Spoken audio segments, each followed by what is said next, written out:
Vamos abrir a nossa Bíblia no Evangelho de João, capítulo 17. Vamos ler os versículos 20 a 26.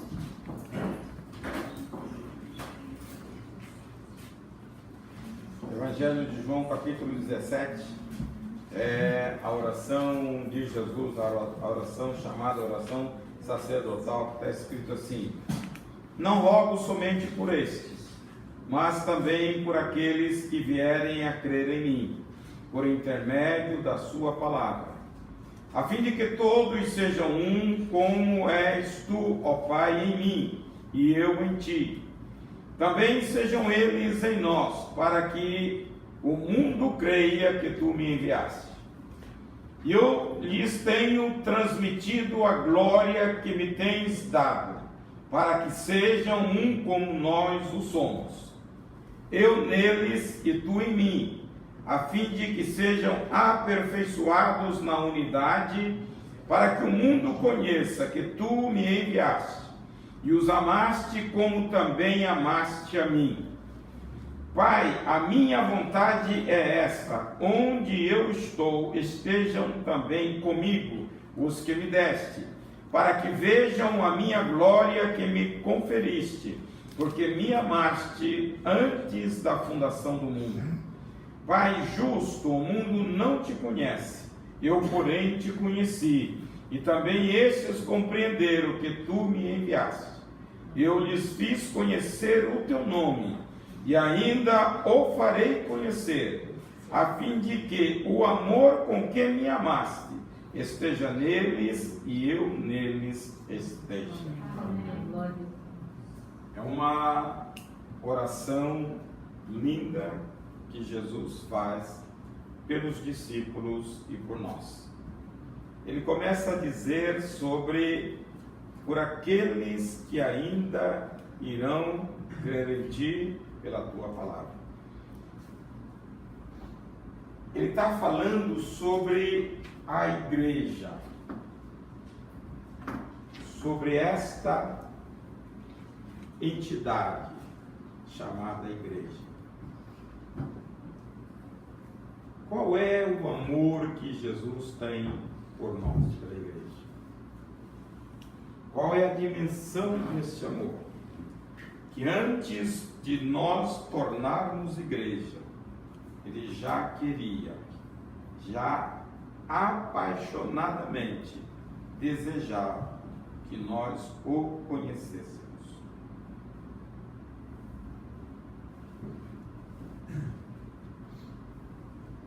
Veja, eu vou fazer uma ideia aqui, uma simulação. Nós temos muitas pessoas andando pelas ruas, morando na rua. Se colocasse para você uma incumbência de tratar de um desses camaradas que tem alguns anos que não toma banho, que vive pela rua, o que você faria com ele?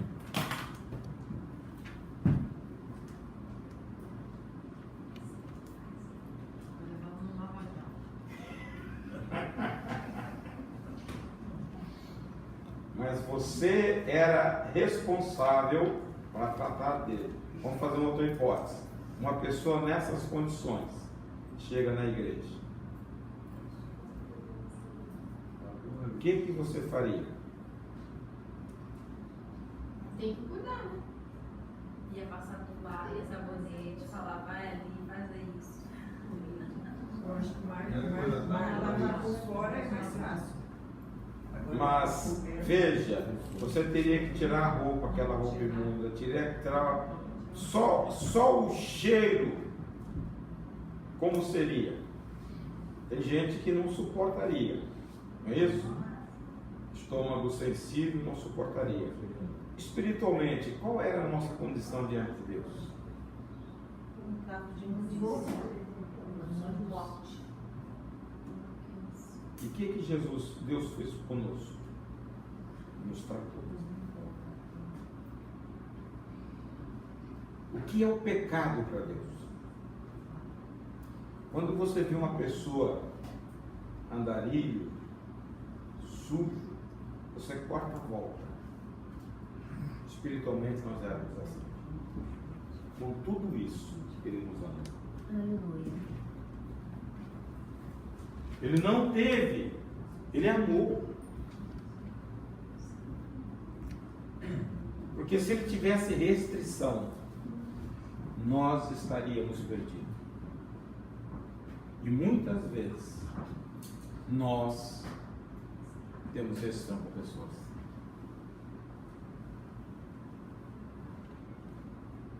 E aí você começa a olhar essa oração.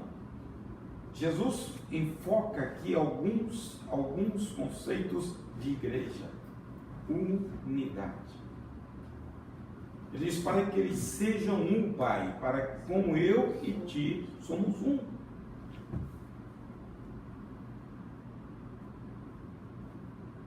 Irmãos, tem hora que eu fico olhando a igreja moderna, a igreja brasileira.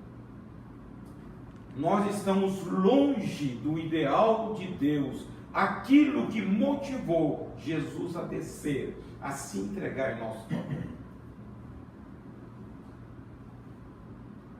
Muitas vezes nós não temos unidade. A vida do ser humano, o ser humano é um ser social, ele precisa conviver em relacionamento. Nós, como corpo de Cristo, não sabemos viver. Ferimos uns aos outros, falamos mal uns dos outros. A igreja está doente porque nós não entendemos a oração de Jesus. Pai, o amor que tens me dado, que eu ame a eles e eles me amam, porque Jesus tem um amor extremado. Nós somos a noiva dele. Jesus nos olha com paixão e nós deveríamos retribuir esse amor com ele, com paixão, porque ele nos ama assim. Ele fala assim: Senhor, para que eu quero aonde eu estou, que eles estejam ao meu ladinho.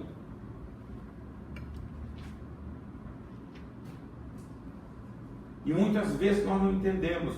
Se você não compreender a grandeza do amor de Deus, você será incapaz de amar.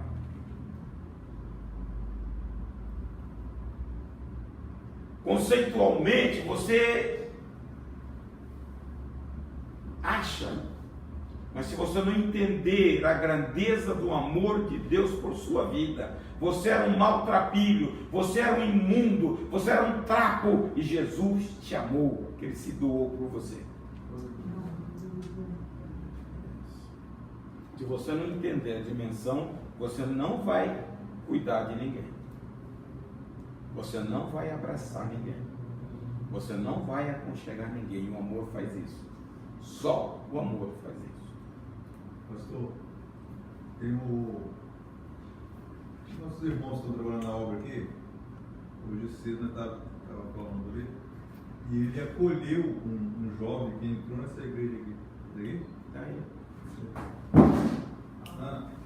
Paulo, aí eu falei que eu na configuração familiar minha, eu não teria condições de estar acolhendo ele, mas Deus providenciou o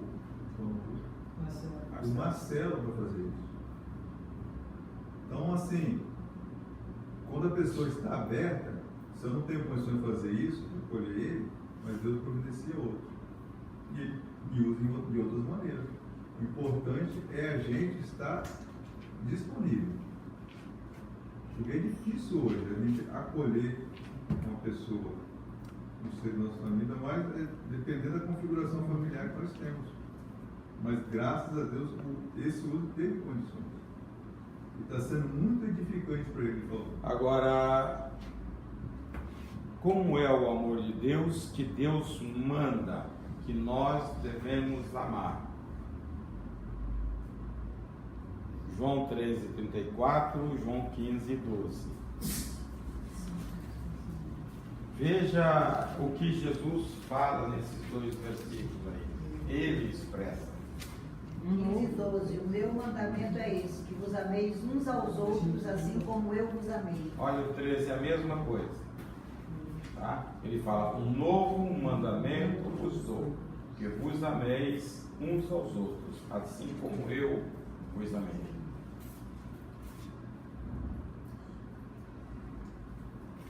Você sabe qual é o problema maior do amor? Para amar como Jesus ama, é que nós não compreendemos o amor e nós não cremos. Nós não cremos na Bíblia. Nós falamos que cremos, mas não cremos. Você ama o inimigo?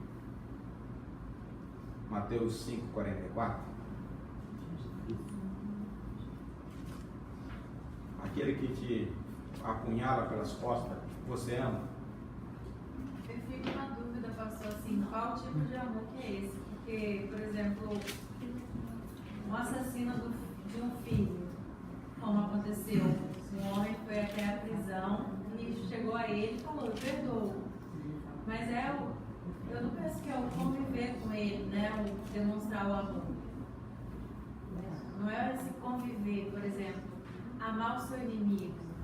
Se ele realmente precisar de você, eu acredito que você mostrar o amor é você perdoar e ajudar ele.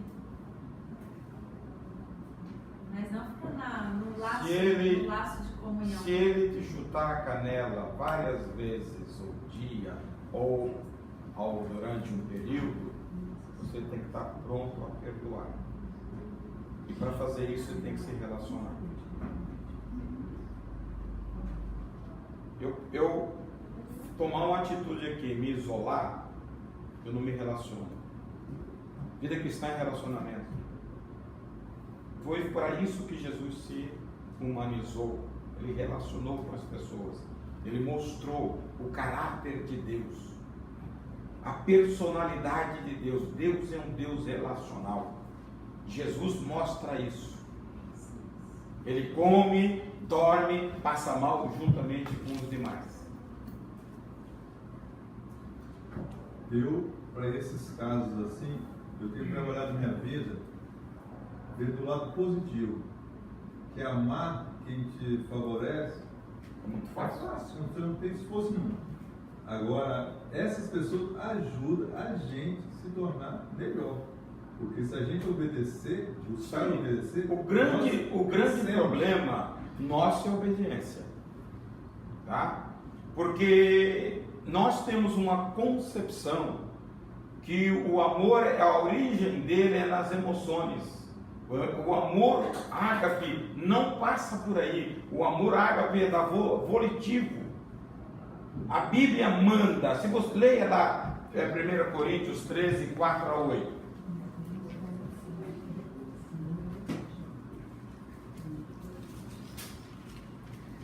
Mas o grande exemplo disso é Jesus e Judas Iscariotes. Amigo.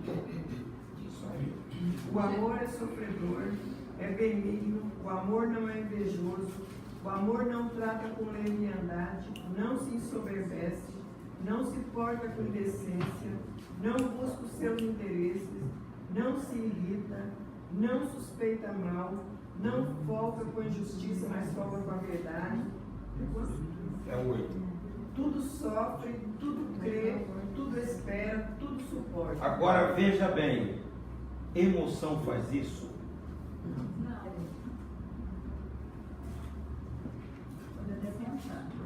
Emoção quer tudo imediatamente. Não. Pastor, eu tenho sempre conversado com Deise a respeito disso e dito o seguinte: é muito mais fácil a gente amar e perdoar uma pessoa.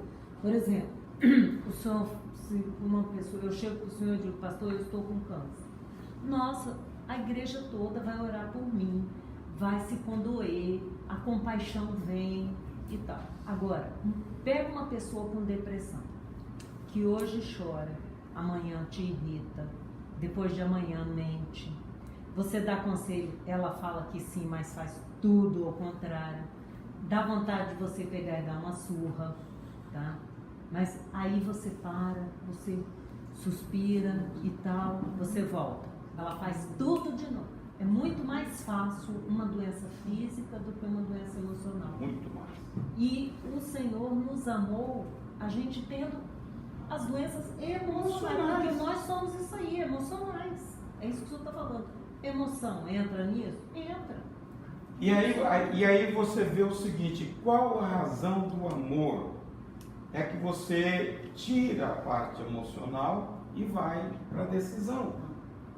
Osborne diz que 80% das nossas decisões como cristão são emocionais. 20% é racional. Deus nos fez assim. Mas se você for controlado pelas emoções, você vai dar no brejo. Você tem que aprender a controlar.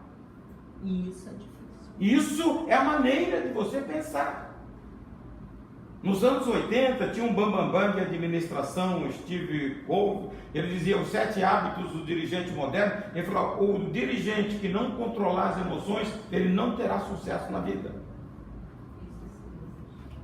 Então você precisa ter o domínio. Aí vem o domínio próprio, que é uma virtude do Espírito. E aí você tem que ir para a palavra. A Bíblia manda, se mandou, fecha o olho e faz. Nem que te doa. Pastor, aí eu já falo mesmo assim, com certeza, porque é experiência. A gente, quanto cristão, né, tem o conhecimento da palavra, amor enquanto decisão. A primeira coisa é decidir mesmo. Eu vou pedir perdão, eu vou perdoar, eu vou liberar perdão. E a segunda coisa, para mim, que é importante, que às vezes a gente toma decisão, mas ainda está só ao nível da palavra, da mente, não está no coração ainda. Mas aí a gente tem o Espírito Santo, a gente tem a graça. Na hora que a gente vai e entrega para o Senhor, Ele trabalha na gente. Essa aqui eu ia fazer a conclusão. Você só consegue fazer isso. Humanamente é impossível. Só através da força do Espírito. Eu estou com uma dúvida, pastor, eu até ia mesmo querer tirar. Eu vi num estudo outro dia, fala sobre se seu irmão pecar contra ti, repreende. E se ele se arrepender, perdoe. Aí diz depois que se ele fizer novamente, você pode chamar outra pessoa testemunhando. E se ele não depois se arrependeu, ele não consertar, ele leva a igreja e declara como publicano.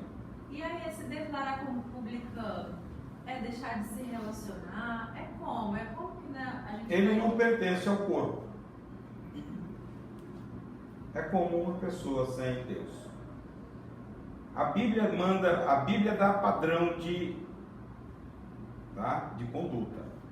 Se você fere um padrão de conduta, você está fora da família de Deus. Porque a família de Deus tem regras. Tá? Muitas vezes nós achamos que podemos viver ao critério nosso. Não é. Por isso que o padrão de Deus é nível lá em cima. Tem regra. A Bíblia traz um padrão de conduta sobre o amor, sobre o perdão, coisa que humanamente é impossível. Só que nós temos, quando estamos debaixo da obediência à palavra, você tem a força do Espírito. É Ele que te capacita. É Ele que te leva. Por quê? Você está com a predisposição de obedecer e cumprir a palavra, custe o que custar. Neste momento, quando eu decido isto, o céu abre e me dá força. Ele jorra força. É como se você entrasse numa cachoeira com muito volume de água caindo sobre você. Agora, se você dá um passo atrás, a água seca. Aí fica difícil, está entendendo? Por isso que a fé e a obediência são fundamentais para você levar avante o propósito de Deus, amar as pessoas. Então ainda a gente deve ficar, mesmo ela não se arrependendo, mesmo todo testemunho, buscar ainda o perdão, mesmo que ela não tenha arrependido? Se ela não arrependeu, o perdão é um aprisionamento da pessoa, do ofendido.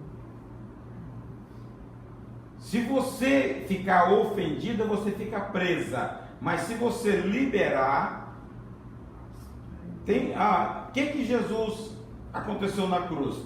A turba gritando o tempo todo: mata esse cara, mata, crucifica Jesus. Deus falou, ele falou, pai, perdoa. Jesus estava livre. Mas ela está falando aqui desse caso aí de... Mas veja, ela conversou com uma pessoa e a pessoa não atendeu o que ela falou. É porque nesse estudo ele me falou o seguinte, que a pessoa precisa que você se mantenha afastado para que ainda ela possa se arrepender, porque ela está com orgulho, uma soberba tão grande de não se dobrar, de não se colocar em humildade, de falar eu errei, que se você só abraçar novamente, só sorrir e viver de novo com ela, é como se você estivesse falando, tudo bem, pode ser assim. Aí você começa, por isso que é bom caminhar pela Bíblia. Veja, se uma pessoa ela é desobediente à palavra, a Bíblia trata essas pessoas com filho de Belial. Lá no capítulo 6 de 2 Coríntios, versículo 14, diz, não vos ponhais ao jugo desigual. Tá? Uma pessoa que não professa o que você professa, não obedece o que você obedece, você não pode. Sai de um caminho e entra no outro. Ele sai de filho e entra como um rebelde. E aí, se você se associar, você corre risco. Eu tenho visto, irmãos, muitas pessoas em negócios, casamentos, pagando um preço alto. Geralmente, quando você associa com um infiel, você vai pagar caro. É que as pessoas não sabem o valor da obediência. Tem gente que dá um pulinho lá fora, arruma uma costelinha e volta para a igreja. Não, Jesus salvou. Passou até no negócio financeiro também, não só casamento, mas... É terrível. Tá? A Bíblia manda que você não pode ter. Ele fala assim, que sociedade pode haver entre luz e trevas? Não pode. Aqui, ó, não vos prendais a um jugo desigual com os infiéis, porque que sociedade tem a justiça com a injustiça? Que comunhão tem a luz com as trevas? E que concórdia há entre Cristo e Belial? Ou que parte tem o fiel com o infiel? Então ele faz o acesso. Porque senso tem o tempo de Deus com os ídolos? Porque vós sois o templo de Deus vivente, como Deus disse, nele habitarei e entre eles andarei. Veja, voltando aqui, esse amor, Deus quer que a igreja ame o Senhor como Deus ama Jesus. Qual é o amor de Deus para com seu filho? A essência de Deus, 1 João 4,8 diz que é amor. Ele diz, aquele que não ama não conhece a Deus, porque Deus é amor. A essência de Deus é amor. Então ele devota ao filho um amor extremado. Nós, como igreja, como a noiva de Cristo, aí entra a relação do noivo e noiva.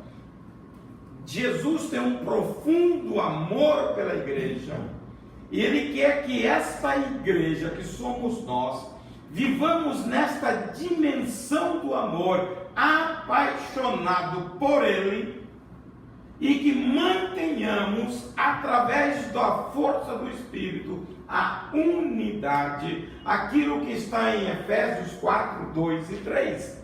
Chama-se unidade do Espírito. É o amor que nos leva a ser humildes, é o amor que nos leva a ser paciente, é o amor que nos leva a ser bondoso. Com toda humildade, mansidão, com longanimidade, suportando-vos uns aos outros em amor. Em amor. Esforçando-vos diligentemente por preservar a unidade do Espírito, o vínculo da paz. Vínculo da paz. A igreja não pode ser esfacelada. E nós temos visto, nós falamos domingo na escola sobre o esfriamento do amor. Por se multiplicar a iniquidade, o amor está esfriando de quase todos. Isto implica na desunião da igreja. Isso implica nessa estrutura de unidade que Jesus tem com o Pai e que Ele quer que nós tenhamos uns com os outros e com Ele. Se você não fizer isso, irmãos, veja, para que Jesus quer isso? Ele fala, para que o mundo veja que tu me enviaste. O que vocês estão entendendo isso? Um propósito evangelístico. Quando a igreja está unida e vive em amor, as almas se rendem ao Senhor. Porque estão olhando um corpo coeso, aonde ela é o vínculo do amor, é o que une cada um. E ele fala, para que o mundo veja que tu me enviaste.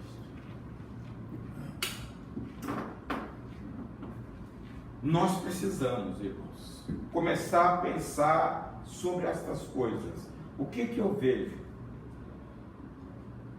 Nós estamos assoberbados. Eu tenho falado isso insistentemente. Nós não temos tempo para a palavra. Quando lemos corrido. A gente não reflete. Capítulo 2 de 2 Coríntios, versículo 14, ele diz que em Cristo Jesus nós somos levados ao triunfo, para que através de nós o bom cheiro de Cristo seja propagado através da igreja, não é isso? Mas a graça de Deus, que sempre nos conduz vitoriosamente em Cristo, e por nosso intermédio exala em todo lugar a fragrância do seu conhecimento. Porque para Deus somos o aroma de Cristo. O aroma de Cristo. Entre os que estão sendo salvos e os que estão sendo... A nossa passagem pela vida tem que deixar um rastro de fragrância apontando para Jesus. Glória a Deus. Ele fala do conhecimento. Se você não conhecer, se não tiver conhecimento, não vai. Quem é Deus para você? Quem é Jesus? Essa unidade nós devemos manter como família. E aí vem, irmãos, se nós somos um corpo interdependentes em cada membro, nós deveríamos ter cuidado uns com os outros e amar. Independente, irmãos, se a pessoa faz o que te agrada ou não. O amor não olha isso. Se Jesus fosse vir somente para aquelas pessoas, Romanos 5:8 diz, Deus prova o seu amor para conosco, que Cristo morreu por nós, sendo nós ainda pecadores. Então ele não olhou nada que nós tivéssemos para ele morrer. Ele simplesmente morreu porque ele ama. E aí, essa unidade do corpo, aonde você gera vida, produz vida que Deus te dá, ministra a você e você transmite a outro, gerando uma corrente de força dinâmica pelo Espírito Santo. Você pense o que faz isso. Lá no capítulo 4 de Efésios, versículo 16, diz que todas as juntas, unidas juntamente, produz em si o seu próprio aquecimento. Gera, é um dínamo que gera vida e produz crescimento. Do qual todo o corpo bem ajustado e ligado pelo auxílio de todas as juntas, segundo a justa operação de cada parte, faz o aumento do corpo para edificação em amor. Veja o interesse de Jesus. Jesus está onde hoje? À destra de Deus. Leia o versículo 13. Até que todos cheguemos Até que todos. Então o trabalho de Jesus não parou ainda. Leia. Até que todos cheguemos ao pleno. À unidade da fé e ao conhecimento do Filho de Deus, a varão perfeito, à medida da estatura completa de Cristo. Jesus continua trabalhando. Ele falou: eu tenho revelado o teu nome. Ele continua, ele quer que nós cresçamos e cheguemos à unidade do pleno conhecimento dele. Filipenses 1:6. Aquele que começou a boa obra É fiel para terminar. Que começou a aperfeiçoar até o dia de Cristo. Isso, Jesus. Então, uma obra contínua. A NVI, em Efésios, fala a palavra maturidade. E cheguemos à maturidade. O pleno conhecimento. Atingindo a medida da plenitude de Cristo. Ele fala maturidade e plenitude na NVI. O que é plenitude? Totalidade. Total, totalidade. Então, há um interesse da parte de Deus que nós... Agora, qual é o nosso interesse? Que nós cheguemos lá. Mas qual é o nosso interesse? Ele quer dar coisas plenas para a gente. Pleno conhecimento. Está lá em Colossenses 1:9. Paulo ora para que sejais tomados do pleno conhecimento da sua vontade e do entendimento espiritual. Então há uma necessidade, porque se eu não conhecer verdadeiramente Jesus como revelador de Deus, da grandeza suprema desse amor, eu não vou ter capacidade para amar os irmãos. Lê 3:17 de 1 João. Acho que é 3:17, sim. Eu acho que é. Quem for estiver bem no mundo. Um que fala, quem não ama, como não ama Deus, como vai amar o que não vê? Acho que é 18:19 então. Fala assim: como se não amo um irmão, como eu vou amar a Deus que não vejo? Aquele que diz que ama a Deus que não vê, é 3, é capítulo 3, é logo depois. 4, 7 e 8. Não, esse é 4, 7, 8. Ele fala, 4, 7, 8 fala que Deus é amor. Um que fala como que você diz que ama a Deus que não vê, como você e não ama o irmão que está vendo. Se alguém disser, ame 4:20. odiar o seu irmão é mentiroso, pois aquele que não ama o seu irmão a quem vê, não pode amar a Deus a quem não vê. Que aqui não é esse aí? 4:20, esse aí. Tá? Então, veja, e eu não posso, é incoerência. Como que eu vou amar a Deus só através do conhecimento e revelação do Espírito de Deus? Porque eu tenho que trazer pela fé esta presença. Vocês estão entendendo? Você não tem figura, mas você tem que trazer pela fé a presença, e você, pelo conhecimento, pela característica da palavra, você desenvolver mentalmente qual é a personalidade dessa pessoa, para senão você não se apaixona por ela. É por isso que nós dizemos que somos crentes e não paramos para refletir sobre Jesus, para, como diz o caipira, matutar sobre ele, para o seu coração encher. Olha o Salmo de Davi. Davi era um apaixonado pelo Senhor,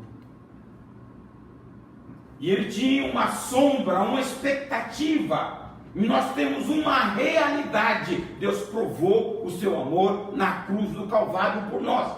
Nós temos algo concreto e estamos amando menos.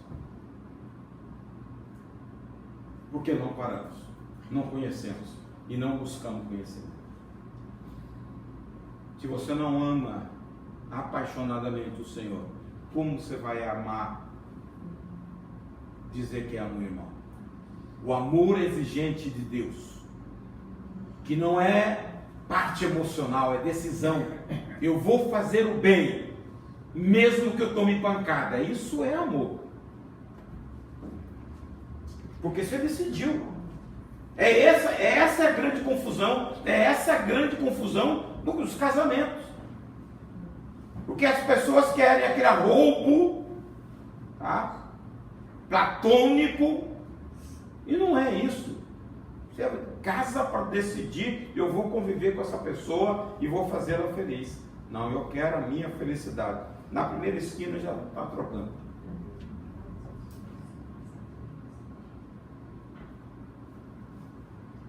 A Bíblia dá caminhos, irmãos. O caminho da Bíblia é um caminho seguro. É a verdade de Deus.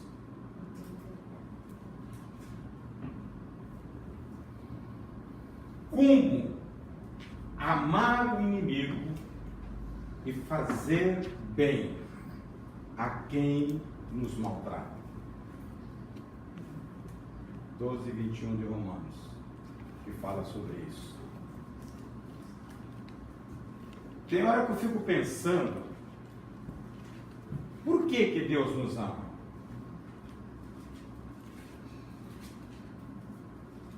Não te deixes vencer do mal, mas vence o mal Com o bem.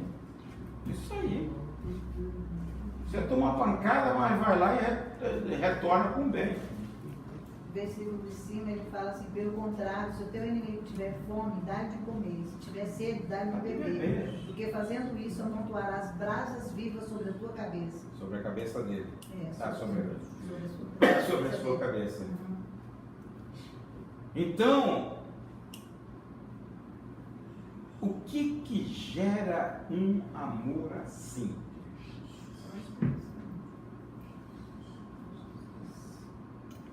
Deus tem pensamentos bons a nosso respeito. Ele pensa sempre o bem, mesmo que a gente faça o mal. O pensamento constante de Deus a nosso respeito é de bênção. Isso gera amor. Se eu pensar continuamente bem sobre você, e mesmo que você não me retribua com bem, mas a minha maneira de pensar vai te condicionar a olhar com você de outra maneira.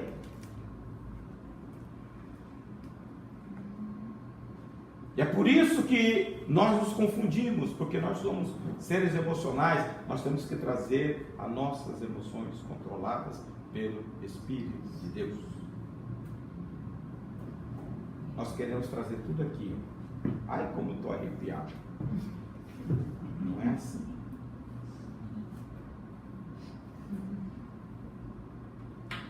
O amor de Deus é grande. Olha,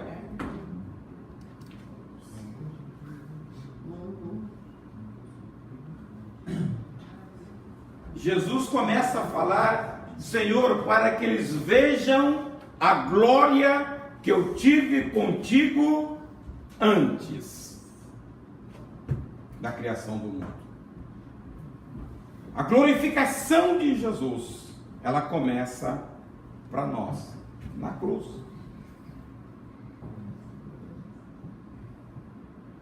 Se a glorificação, aquele texto, Filipenses capítulo 2, a partir do versículo 6 a 11, ele diz: pelo que também não usurpou ser igual a Deus, mas si mesmo aniquilou, tomando forma de homem, e como homem servo. E aí lá, acho que no 9, fala assim: pelo que Deus também o exaltou soberanamente, que lhe deu um nome que está acima de todo nome, para que ao nome do Senhor todo joelho se dobre e confesse que Jesus Cristo é o Senhor. Qual foi? Ele esvazia e desce.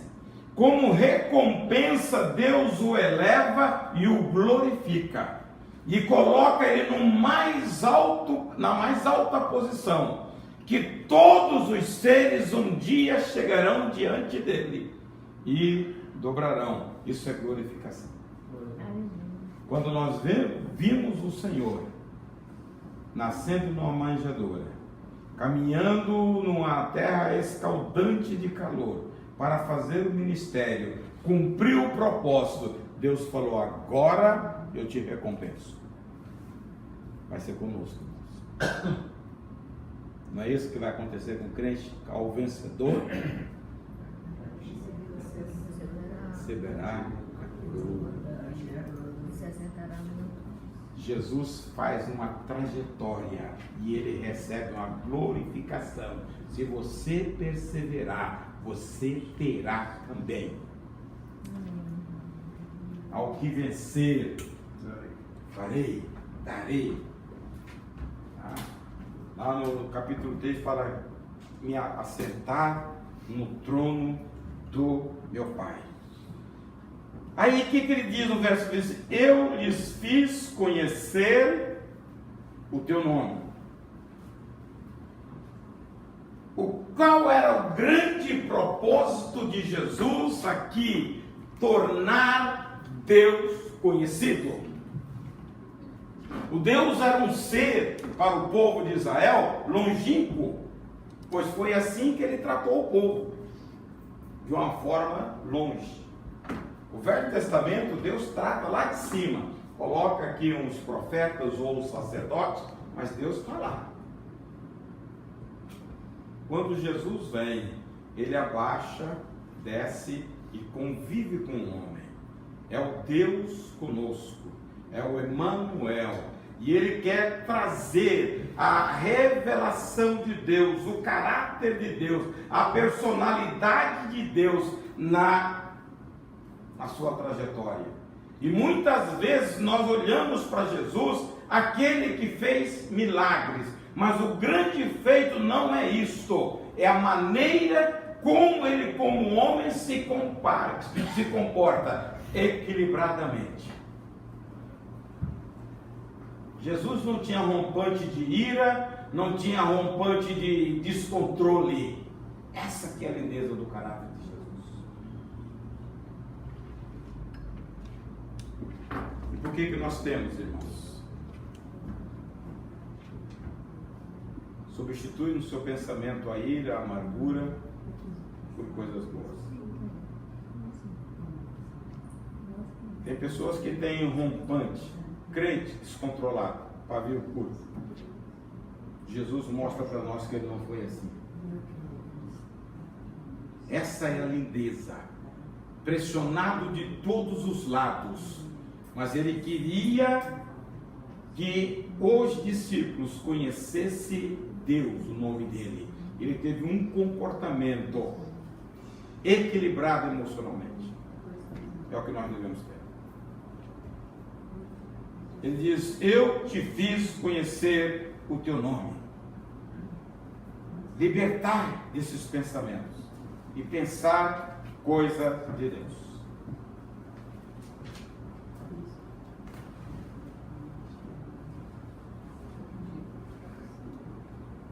Irmãos, não tente fazer nada sem a presença do Espírito, que você não vai conseguir. Quando nós falamos aqui que o crente deveria andar de joelhos, debaixo do Espírito de Deus, porque viver o caráter de Cristo só debaixo do Espírito.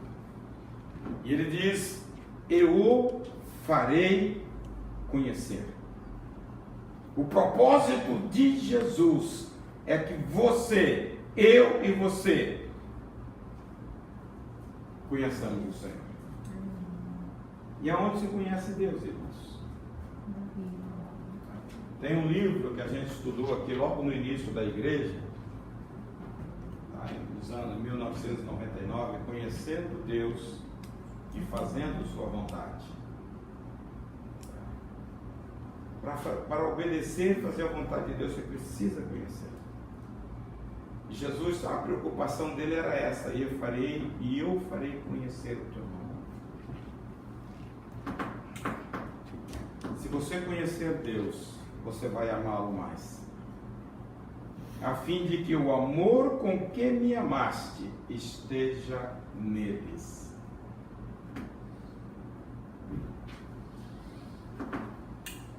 Você é apaixonado por Jesus?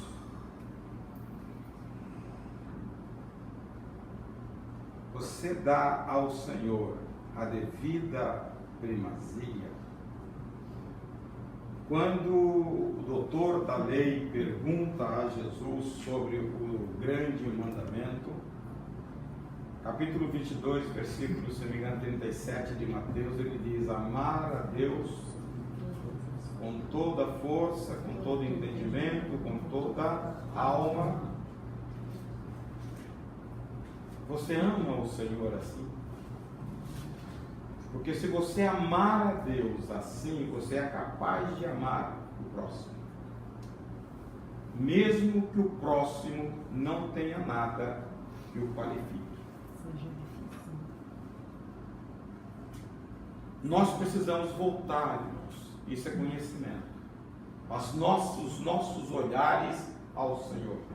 Ao amor. Ele fala assim: e farei com que eles conheçam que tu, está lá no capítulo, no versículo 26, a fim de que o amor com que me amaste esteja neles. Veja, o amor supremo de Deus sobre Jesus. Jesus quer um retorno disso para com ele.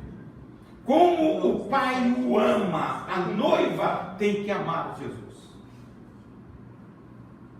Porque é noiva. Porque espera um enlace. E espera um galardão. Se isso não curtir o seu coração, você não vai. E ele termina: eu neles esteja. É a presença de Deus na nossa vida. É a capacidade que nós temos. A Bíblia diz que ele foi, mas deixou conosco o Espírito Santo. E o Espírito Santo é o agente da força que nos capacita a amar e a curtir Deus. Aleluia.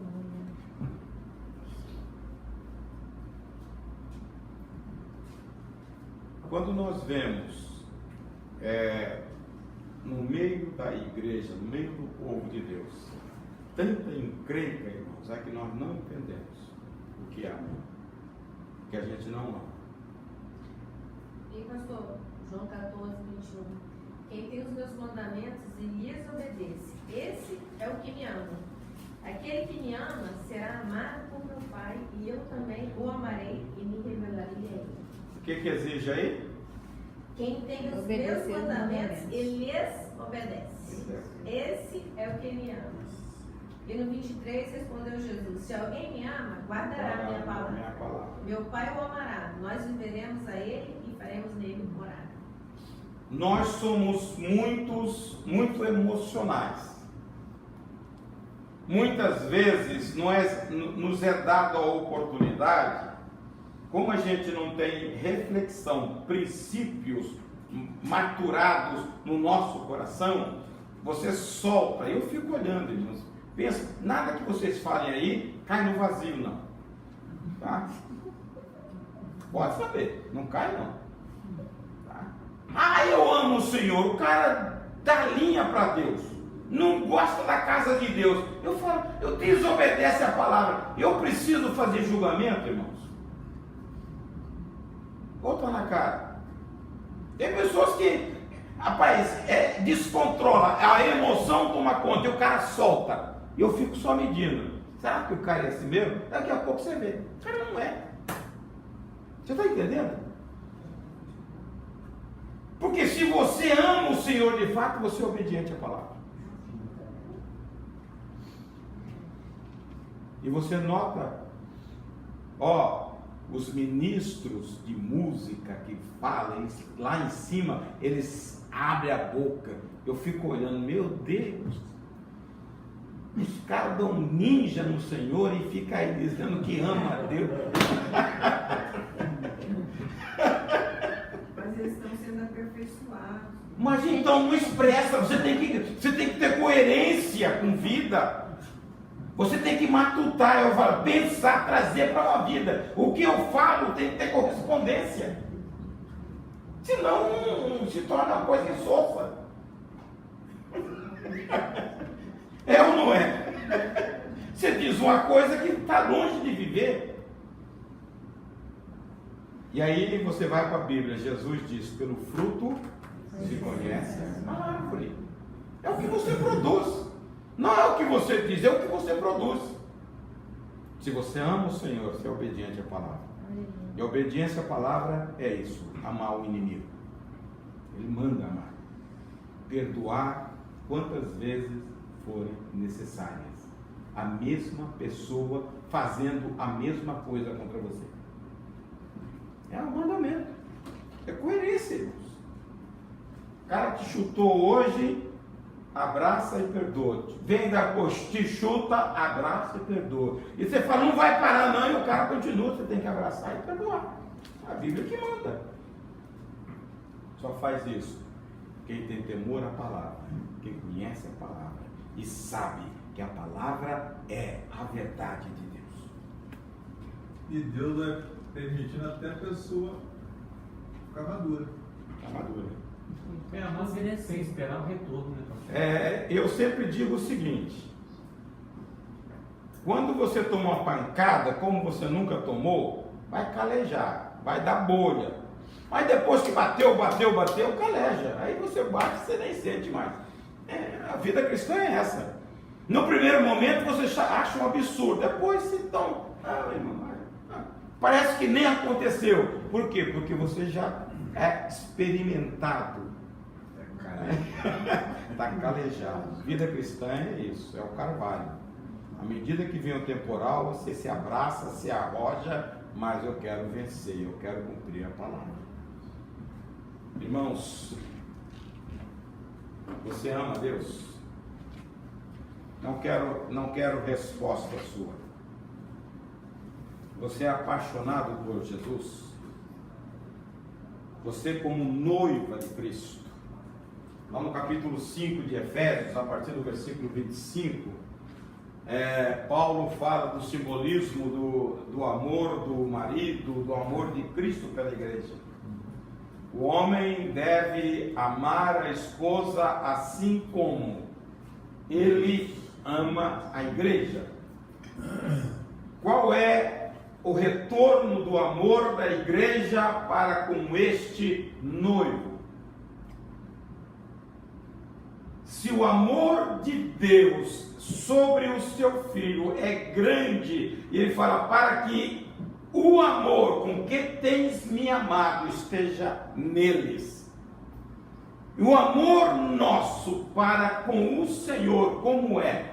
É na mesma dimensão? Se é na mesma dimensão, você tem que fazer mais pelo Senhor.